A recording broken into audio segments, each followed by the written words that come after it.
नमस्ते। मेरा नाम स्नेहा है और ये है स्नेहा की हॉरर दुनिया। अगर आप पहली बार यहाँ आए हैं, वेलकम। और अगर आप रात को अकेले ये देख रहे हैं, तो आपने बहुत गलत वक्त चुना। इस चैनल पर मैं आपको वो कहानियाँ सुनाऊंगी जो रियल है, वो जगहें जो एक्चुअली एग्जिस्ट करती हैं, वो लोग जिनके साथ एक्चुअली कुछ हुआ। कोई फेक ड्रामा नहीं, कोई मेड अप स्टोरी नहीं, सिर्फ सच। और सच कभी-कभी फिक्शन से ज्यादा डरावना होता है। आज की कहानी है 5 दोस्तों की। 5 ऐसे दोस्त जो एक रात डुम्स बीच गए, सूरत, गुजरात। एडवेंचर के लिए, थ्रिल के लिए, ये प्रूव करने के लिए कि डर सिर्फ कमजोर लोगों को लगता है। उस रात के बाद उनमें से एक कभी वापस नहीं आया, और जो 4 वापस आए, वो आज भी उस रात के बारे में बात नहीं करते। लाइट्स बंद करिए, ईयरफोन्स लगाइए। ये कहानी शुरू होती है अक्टूबर 2019 की एक रात से। आर्यन, रिया, समीर, दिव्या और कार्तिक, पांचों अहमदाबाद के थे। कॉलेज के दिनों के दोस्त। उस साल सबकी नौकरी लग गई थी, जिंदगी बिजी हो गई थी। तो एक लॉन्ग वीकेंड पर प्लान बना। सूरत चलते हैं, दोस्तों से मिलते हैं, घूमते हैं। दिन में वो सूरत सिटी घूमे, खाना खाया, हंसे, पुरानी यादें ताजा की। शाम को किसी ने मेंशन किया डुमस बीच का। आर्यन ने कहा, यार सुना है वो हॉन्टेड है, रात को जाते हैं क्या? रिया ने आंखें घुमाई, बकवास है ये सब। समीर हंसा, डर गई क्या? दिव्या ने फोन निकाला, मैं तो वीडियो बनाऊंगी।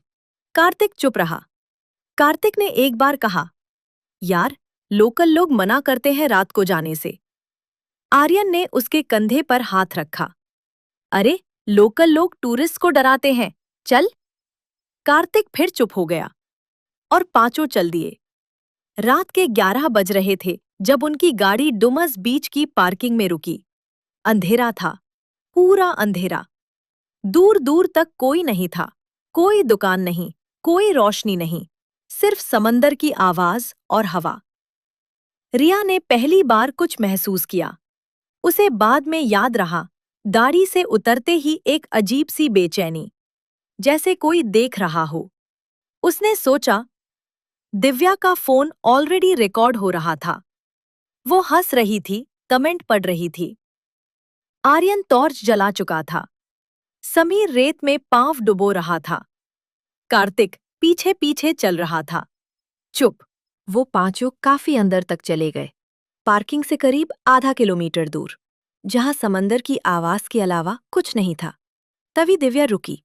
उसने कैमरा नीचे किया, चारों तरफ देखा, फिर बोली, और उसकी आवाज में कुछ था जो पहले नहीं था, यार यहाँ की रेत काली है।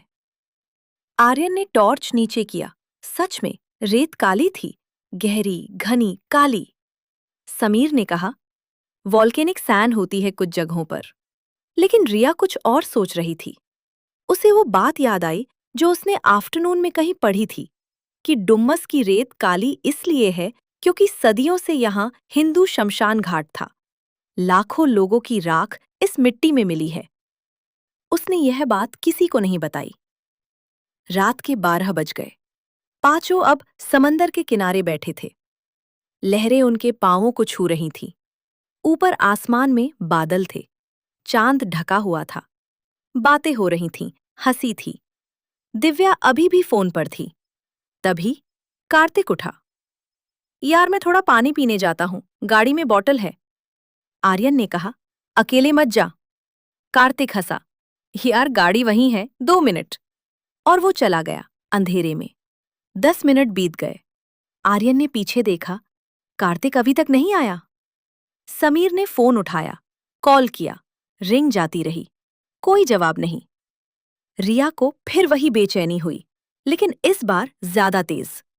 आर्यन उठा, चलो देखते हैं। पांचों की जगह अब 4 लोग उस रेत पर थे, और वो चारों टॉर्च जलाए एक दूसरे के पास रहते हुए पार्किंग की तरफ चले। गाड़ी वहीं थी, बॉटल वहीं थी, गाड़ी में कार्तिक नहीं था। उन्होंने आवाजें लगाईं, टॉर्च जलाकर चारों तरफ देखा, बीच पर वापस गए, पार्किंग के आसपास ढूंढा, आधा घंटा, 1 घंटा, कार्तिक कहीं नहीं था। रिया रो रही थी। दिव्या का फोन कांप रहा था, उसके हाथ कांप रहे थे। समीर बार बार कॉल कर रहा था।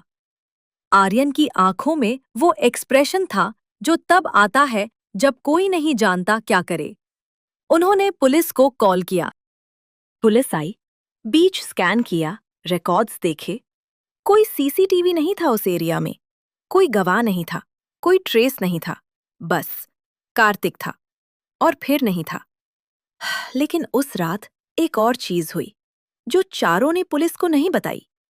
जब वो लोग कार्तिक को ढूंढते हुए बीच पर वापस गए थे, दिव्या का फोन अभी भी रिकॉर्ड हो रहा था। घर पहुंचने के बाद 3 दिन बाद जब रिया की हिम्मत हुई, उसने वो फुटेज देखी। उस फुटेज में रात के 12:07 बजे जब कार्तिक पानी लेने गया था, कैमरा एक्सीडेंटली बीच की तरफ था और उस फुटेज में कार्तिक दिख रहा था। वो पार्किंग की तरफ नहीं जा रहा था, वो समंदर की तरफ जा रहा था, धीरे धीरे, बिना टॉर्च के, बिना रुके। और उसके बगल में, उसके ठीक बगल में एक और फिगर था, धुंधला, अनक्लियर, लेकिन था।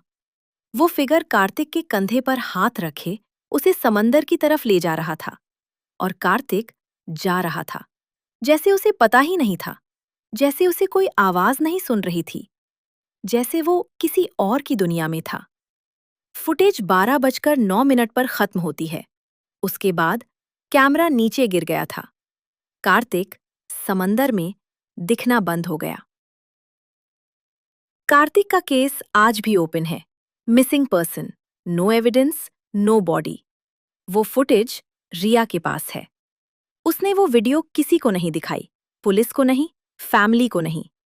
उसने बस एक बार मुझे बताया और मुझसे कहा कि उसका नाम मत लेना। उसने कहा, उस फिगर का चेहरा नहीं था, लेकिन वो कार्तिक को जानता था, तभी तो वो उसके साथ गया। डुम्स बीच पर लाखों आत्माएं हैं, सदियों से। वो अकेली हैं, वो इंतजार में हैं। और कभी-कभी जब कोई रात को वहां जाता है, वो किसी को पहचान लेती हैं। किसी को जो उनसे मिलने आया लगता है, किसी को जिसे वो रोकना चाहती हैं, किसी को जिसे वो अपने साथ रखना चाहती हैं, हमेशा के लिए। तो ये थी कार्तिक की कहानी, डुम्स बीच की कहानी। इंडिया में ऐसी न जाने कितनी जगहें हैं जिनके बारे में कोई बात नहीं करता। मैं करूंगी, हर हफ्ते। अगर ये कहानी आपकी रूह तक पहुंची तो लाइक जरूर करिए, सब्सक्राइब करिए स्नेहा की हॉरर दुनिया को बेल आइकन के साथ। कमेंट में बताइए, क्या आप कभी किसी हॉन्टेड जगह गए हैं? क्या फील किया? और अगर आपके पास कोई रियल स्टोरी है, मुझे जरूर बताइए। मैं हर कमेंट पढ़ती हूँ। अगला एपिसोड आएगा अगले हफ्ते। एक और रियल जगह, एक और सच्ची कहानी। तब तक रात को अकेले बाहर मत जाइएगा। और अगर कोई आपको अपने साथ बुलाए, मत जाइएगा।